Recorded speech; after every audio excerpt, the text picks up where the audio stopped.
जनाब स्पीकर, अभी मौलाना फजलुर रहमान साहब ने मदरसे और मस्जिद की एक मुंतकली के बारे में बात की। कल मैंने फ्लोर ऑफ द हाउस पूरी डिटेल्स बयान की। उससे पहले मौलाना गफूर हैदरी साहब के पास आज से 3 दिन पहले रात मीटिंग हुई। फिर उससे अगले दिन एक बड़ी डिटेल मीटिंग हुई जिसमें पिंडी इस्लामाबाद के उल्मा मौलाना गफूर हैदरी साहब की रहाइशगाह पे थे और वहाँ जाकर बात की। मैं 2-3 बातें जो मौलाना साहब ने कही हैं वो सिर्फ क्लैरिफाई करना चाहता हूँ।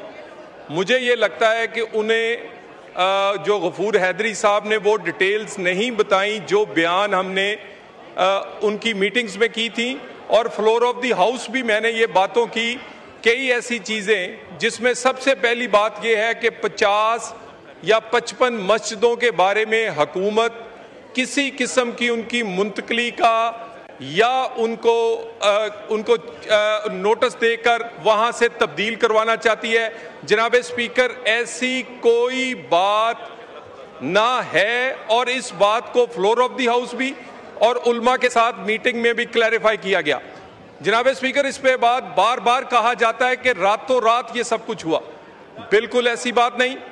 जनवरी से मुशावरत का अमल मदरसे के जो मोतमिद थे उनसे शुरू हुआ। उसके बाद उनकी मर्जी से उनकी मर्जी की जगह मुंतखब की गई। वहाँ पर एक आजकल जो जिस तरह के जदीद इंस्टीट्यूट होने चाहिए किसी भी तालीमी इदारे के लिए, 4 करोड़ की लागत से एक मदरसे की वो बेहतरीन बिल्डिंग तमाम एसेसरीज के साथ बनाई गई।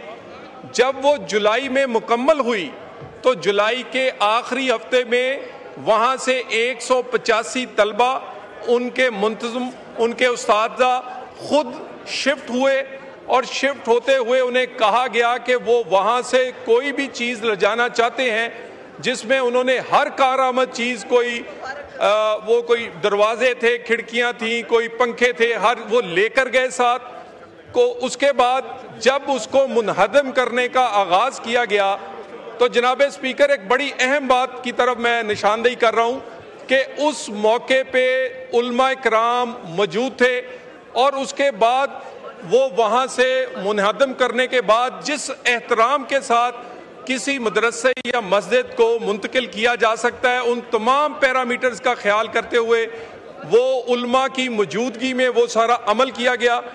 उसके बाद ये वाला मामला जो है, जो इस वक्त उनको जगह दी गई है, जो बिल्डिंग बना के दी गई है, ये सारे का सारा अमल 8 महीने से मुशावरत में हुआ। ना रातों रात हुआ, ना बगैर मुशावरत के हुआ, ना इसमें जो एक मदरसे और मस्जिद का एहतराम है उसको पूरे का पूरा मुलहुज़े खातर रखा गया। और जनाब स्पीकर, प्राइम मिनिस्टर से लेकर ये नीचे तक हुकूमत, ये बिल्कुल किसी के भी जो मजहबी मामलात हैं उनका एहतराम, उनके लिए आसानियाँ पैदा करना और वो हर फिरके और हर मजहब के लिए जो पाकिस्तान के आइन में दिया गया है उसी मुताबिक एक एक कदम उठाया जाता है। और मजहबी मामलात में तो हम बहुत ही मोहतात हैं। तो मेरी गुजारिश ये है कि मौलाना साहब को ब्रीफ नहीं किया गया उनकी जो जमात की तरफ से, जो उन्होंने बातें की हैं ऐसी कोई बात नहीं। आज फिर इसकी एक और मीटिंग होनी है, 48 आवर्स की बात की थी, यकीनन एक मुशावरत के अमल के लिए, बाकी स्टेक होल्डर्स को ऑन बोर्ड लेने के लिए। आज फिर मैंने उनकी सीट पे जाके उनसे गुजारिश की कि असर के बाद तक, मगरिब तक हम आपके पास हाजिर होते हैं। इस मामले को इंशाअल्लाह ताला किसी के जज्बात को ठेस पहुंचाए बगैर ये हमारी जिम्मेदारी है और हमने पहले भी अदा की है। इससे मजीद इसमें कोई कमी कताई होगी तो वो उसको ठीक करके ये अदा करेंगे।